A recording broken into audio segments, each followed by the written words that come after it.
aho ku bibuga bitandukanye mu cicaro ca mbere bariko bagenda no vuga bakina inkino zitandukanye. Kwabona rero yuko kuva ku munsi wa kanga kuva ku munsi wa gatanu hari i Buganda hari ko hakinirwa urukino rumwe gonyene. Equipe ya Vision 2026 yararahira arengwa yuko Dynamique ikura mu minwe ya manota 3, aho Dynamique rero byasa nkaho novuga yaronse intsinzi, ariko baza kuba novuga banjanjwa gatoyi. Equipe ya Vision baza kuba novuga abatsinda igitsindo cabo ca nyuma minota ya nyuma cyo kugombora gutyo match kirangira ari ibitsindo bigera kuri bitatu kubindi, ibitsindo bitatu kubindi hagati ya Vision 2026 na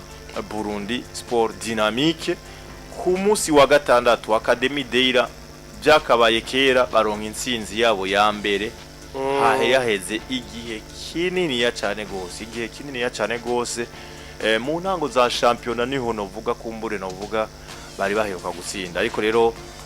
ku munsi wa gatandatu wari umunsi mwiza kuri Academy Deira kuko batsinze equipe idasanzwe, equipe ya Message Ngozi igitsindo kimwe ku busa hari anye i Buganda. Urumva ko ari ibintu bidasanzwe. Hagati aho nyuma y'ugo rukino rwa Academy Deira equipe ya Vitaro nayo yaciye yinjira mu kibuga itsinda equipe ya Olympic Star igitsindo kimwe nyene ku busa, igitsindo cinjijwe n'umukinyi wa kera Olympic Star yitwa Akongwa. Mama ku munsi novuga wa gatandatu nyene Moso Sugar niyorohewe na Kayanza United kuko ari kuri stade Ngoma. Kayanza yabasanze ibatsinda ibitsindo bigera kuri 3-1. Hama izindi nkino zaciye zikinwa ku munsi w'Imana harimo gwa Mesa na kugwa Ngozi City batsinda byinshi cyane gose. Equipe ya RB Amasipiri ibitsindo bine byose kuri 2, ndetse na Grand Rendez-vous yari itezwe novuga kuri no journée ya 20 hari nka match novuga yo kwihuza Flambeau du Centre na Musongati Gitega. Iyi yari derby aza kuba banganya ubusa ku bundi ku mpande zose. Ariko ku rundi ruhande equipe ya Bumamuru bariko batamitwe nande bariko batamitwe na Aigle Noir yari muhira hari yanyi Makamba baza kuba banganya ubusa ku bundi. Bumamuru komeza iyoboye cyangwa ikomeza novuga iri mu kibanza ca mbere inyuma novuga gukura inota rimwe hari Makamba. Urundi rukino novuga rwariko rurananirana ata muntu yatahonye amanota 3 n'urukino rwariko ruhuza equipe ya Rukinzo banganya na Interstar igitsindo kimwe ku kindi. Muri rusangi rero nuko uraza kubona yuko amani ari menshi cyane gose novuga muri no journée kunganya kugera kuri 3 kunganya kugera kuri 3 urumva yuko ari ibintu novuga bidasanzwe. Ariko kandi hari score y'ubusa ku bundi kuri match zibiri. Match novuga zari zitezwe cyane gose ni no canke zatangaje abantu nuko kwanza kunyerera kwa Message Ngozi ku munsi wa gatandatu igitsindo kimwe ku busa. Academy Deira batsinda equipe ya Message. Uribuka match Musongati yatsinze igitsindo kimwe cyo nyene rukumbi equipe ya Deira mu ndwi yahe. Deira habuze gato na Deira ngaho onye kuri ugo rukino baronse ikarata y'umutuku hakiri kare igice cya kabiri kigitangura mu ntango y'igice cya kabiri, ariko baratena Deira baritanga gushika mu minota ya nyuma niyo Musongati yagiye kuronga itsindo kimwe ku busa. Ama bahava novuga banyerera gutyo canke bagwa gutyo. Deira kuva uwo munsi canke kuva ico gihe uraza kubona yuko yaramaze gutanga ikimenyetso yuko burya nayo nyene yogira ikikoze muri ino muri novuga ano majournée yandasigaye. None uraba baragize gutya bakuye amanota 3 kuri Message. Ikino kintu gisigura ikigi ico gisigura ico cyane gose birakunze kuba mu equipe atandukanye. Twarabonye umugwi wa Academy Deira igihe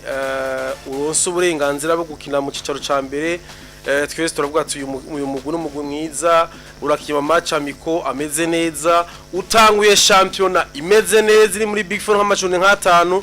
Rero mu nyuma hakibihuhusi muri equipe, hakibihuhusi equipe iragabanukirwa kabisa haba mu buryo ndetse no murongozi.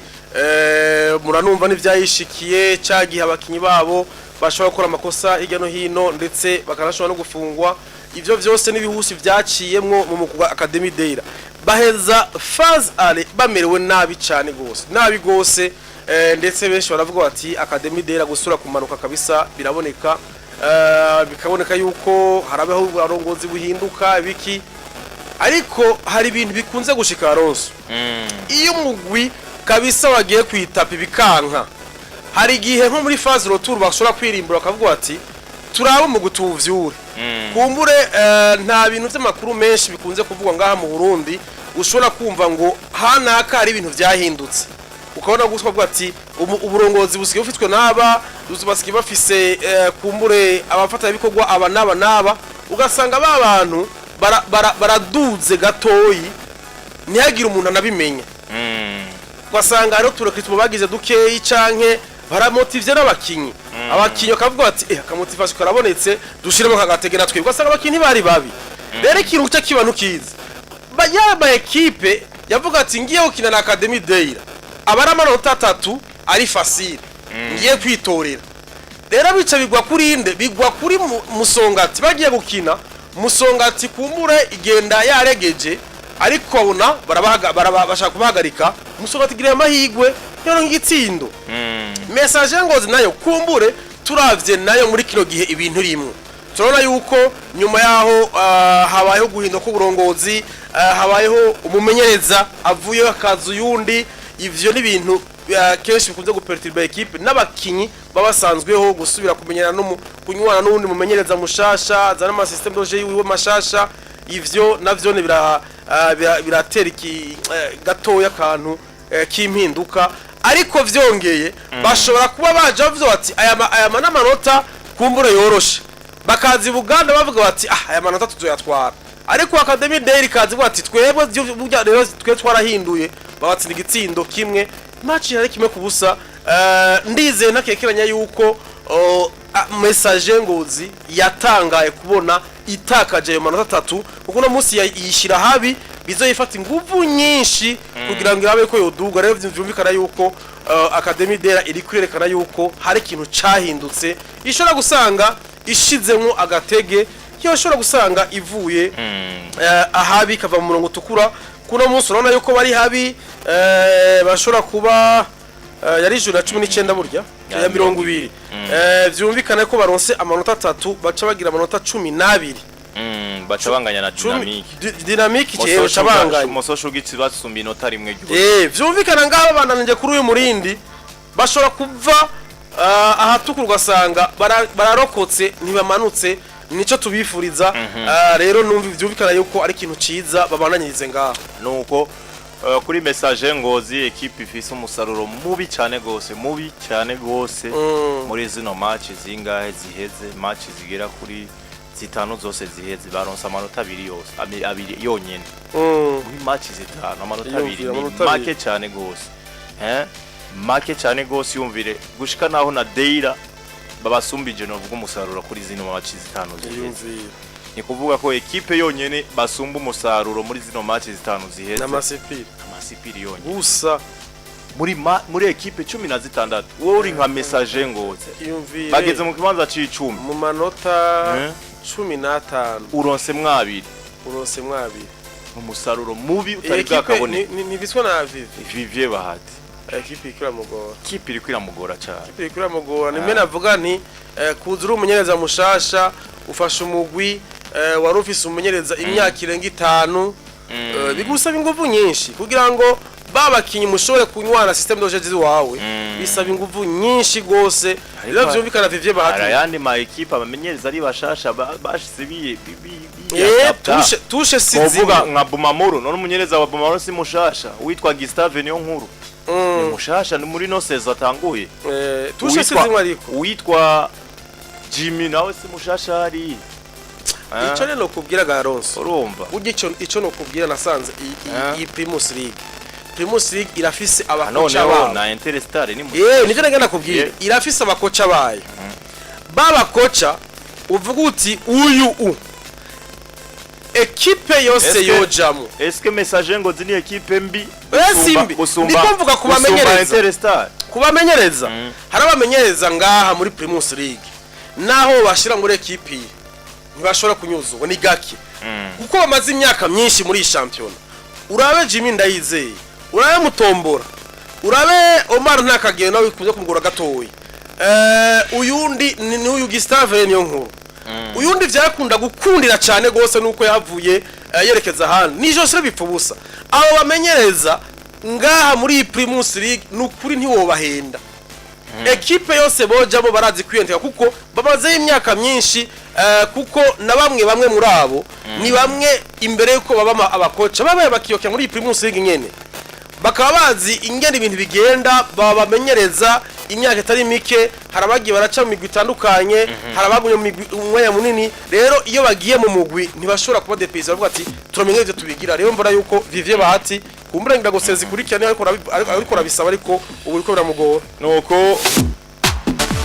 tunovuga kuri izi nkino rero zindi twari twiteze ku munsi novuga w'Imana ni nkino ubona yuko itangaza cabonetse ariko imbere yuko dushika ku munsi w'Imana Vitaro yasubiye kuronka iyindi ntsinzi imbere y'ino ekipe yande imbere y'ino ekipe ya Olympic Star intsinzi zibiri zikurikirana ariko kandi bagatsindi ekipe novuga ataco zibaye uvuye gutsinda message ngo zari Ngozi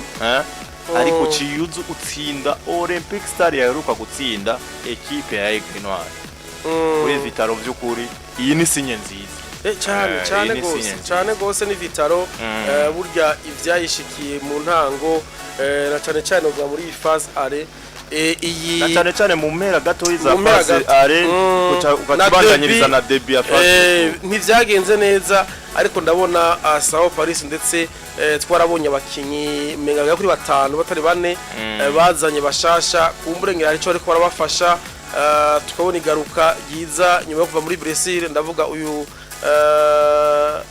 Kesi Jordan ni kintu mbona yuko abakinyi batanguye kwikangurira kuvuga tuti reka dusubire tugaruke twebwe ni abakinyi ni equipe tena di titre turabe yuko dushobora kudefenda iyi titre yiwacu nivyo ntibizokoroha gushika muri Big 4 ariko ndabona bari kubaregereza buhoro bashobora kuheza bari muri Big 4 babandanije gutya nuko uwabasinze twababwiye witwa Okon Akonka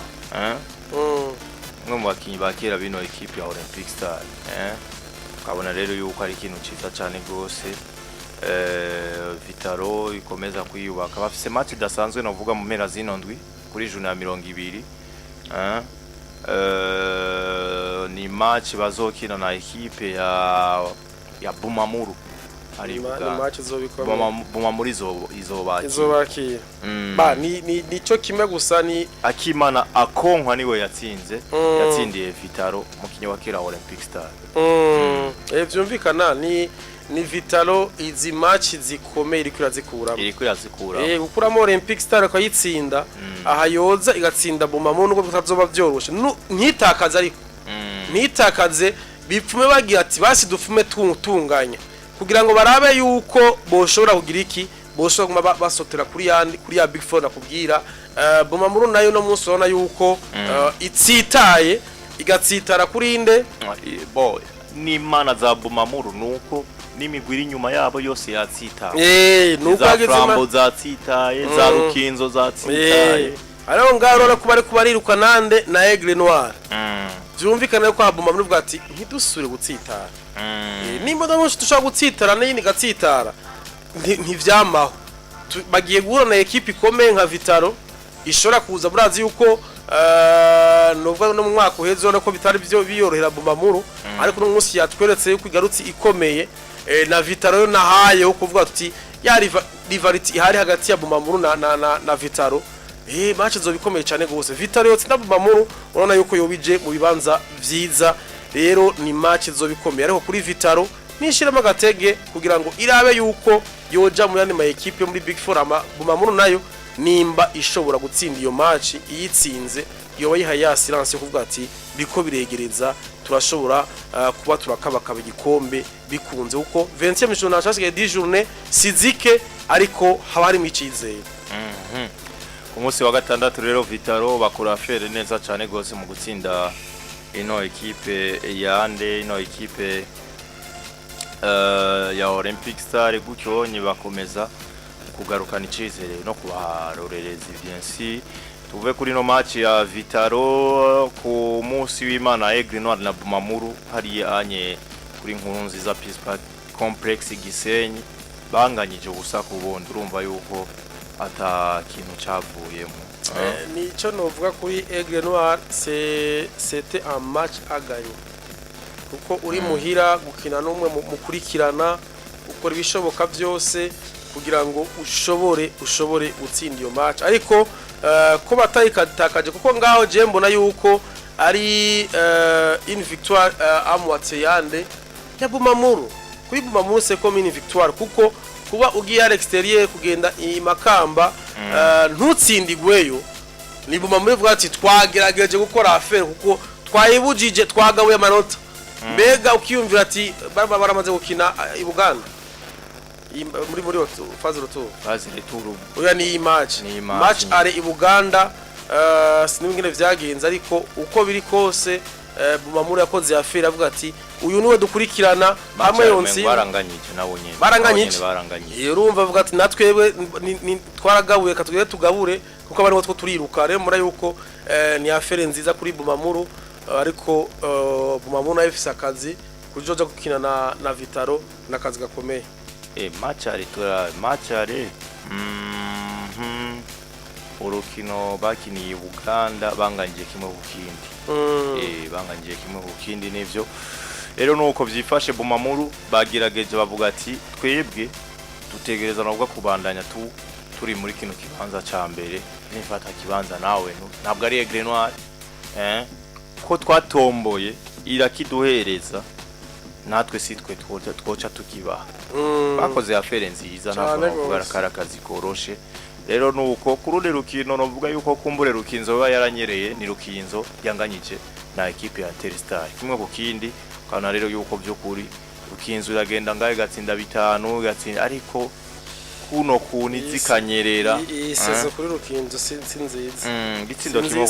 ku ntiri kure iri hafi yo mengana muri Big 4 iriyo ariko iyi sezo kuri Rukinzo iriko ari ama match iri kuratakaza adakenewe kubona yuko hari yaranganje uburyo yaratsinzwe na Royal Vision yarabatsinze baje banganje na Interstar urumva yuko ayo namanota iri kuratakaza twabona yuko ingene Rukinzo yari komeye yari meze neza aya manota n'amanota ari gutora ariko suvuga ko gutora ntivyoroshe sinobangaye Royal Vision canke Interstar ariko turavye igihagarara ifise Rukinzo muri kino gihe mbona yuko ari gutakaza kuri bariko ni Interstar navuga yuko nabone ni affaire nza ko rakora ni equipe twaribagiye twahora tuyibona yuko ari equipe ijyana Interstar twayegeranya ni equipe iraho swati ishora kumanuka canke igumeho irokotse nkizi tubura za Kayanza ariko uno munsi mutombora avuga ati twebwe turabe twiruke turabe yuko hari cyo twoshobora kuronka ndabona yuko ubu Interstar turayibona hahandi utarinda kumanuka munsi ngo irabe ariko ukayibonera hafi na hafi rero vyumvikane ni affaire nziza babandanyirize ngaho kumbure twosha kuna Interstar ya keri garutse nuko rero nuko novuga byari byifashe mu mpera z'inondwi uretse yuko novuga kurundi rukino equipe novuga yindi yabikoze neza ku yindi curo ni equipe yande equipe ya Ngozi City nayo yatsinze amasipiri bine kuri bibiri ariko turangirize kuri no derby Gitega Flambeau du Centre Musongati nubundi ntacyo novuga kinini ya cyane gose cyahabereye hari kuri Stade Ngoma kuko banganyije ubusa ku bundi umwe atwara inota rimwe undi inota rimwe byari bikwiriye canke kumbura ari equipe kumbure nkano yoba yarenganyije canke yoba yasama equipe oya iyo derby yamikomeye biragoye kenshi ama derby yo ngaha mu Burundi kenshi abaho amanire abaho kunganya ariko ndavye uno munsi umwe aha barizwa n'undi ahari kumbure mbona yuko ari Flambeau du Centre yanyereye kuko ni equipe iri kwirwa gikombe contrairement na Musongati iyo ivuga ati ko turiko turakoze muri Big 4 rero vyumvikana uca wumva umuntu yatakaje wari we ariko urumva ko na Musongati yagize affaire nziza ivuga ati sintsindwe n'usanzwe tubana hano Igitega imbere y'abakunzi biwacu nitsi kintu cyo baryohera ariko kubgaho je mbona yuko ari Flambeau du Centre yanyereye kuko iyi Flambeau du Centre yitsindiye iyi match ikacisanga Bumamuru na Aigle Noir banganyije kuba igiye hejuru gatoyi zumvikana rero mbona yuko ariyo yanyereye paraporo yo kuri Musongati. Yari derby y'Igitega ndakwibutse yuko ku munobwa mu rukino rw'ibanze hari Igitega nyene equipe ya Flambeau du Centre yahavuye itsinda equipe ya Messager ngo nako ya Musongati kimwe nako bibiri kuri kimwe ariko kuri no ncuro byanse equipe ya Musongati yarahiye ubusa ku bundi umvise ko Flambeau urwande rwabo nibo twavuga ko bo babanyereye kuko karyo keza ko kwegereza cyane gose za Olympic Star nako za Aigle Noir kuko yakigira amanota agira kuri 40 reka kisumba amanota 3 na Aigle Noir kakisumba amanota 4 nako 5 na Bumamuru urumva ko yari kwirazi itsinda nivyo mvuga ni aho ni esheke bagize kuko no munsi babananje gucyanya bazova babenurira ndavuga Bumamuru na Aigle Noir usange ivuze ati nta kundi reka twikontante nande na Big 4. Rero nuko byari byifashe novuga ko yuga bitandukanye muri rusangi reka duce gato kuri classement equipe ya Bumamuru bandanye novuga iyoboye kibanza ca mbere amanota 45 bakurikirwa na equipe ya Aigle Noir amanota agera kuri 43 equipe ya gatatu ni Flambeau du Centre amanota 38 iya kane ni Rukinzo amanota 35 iya gatanu ni Olympic Star amanota 38 equipe ya gatandatu ni Musongati amanota 33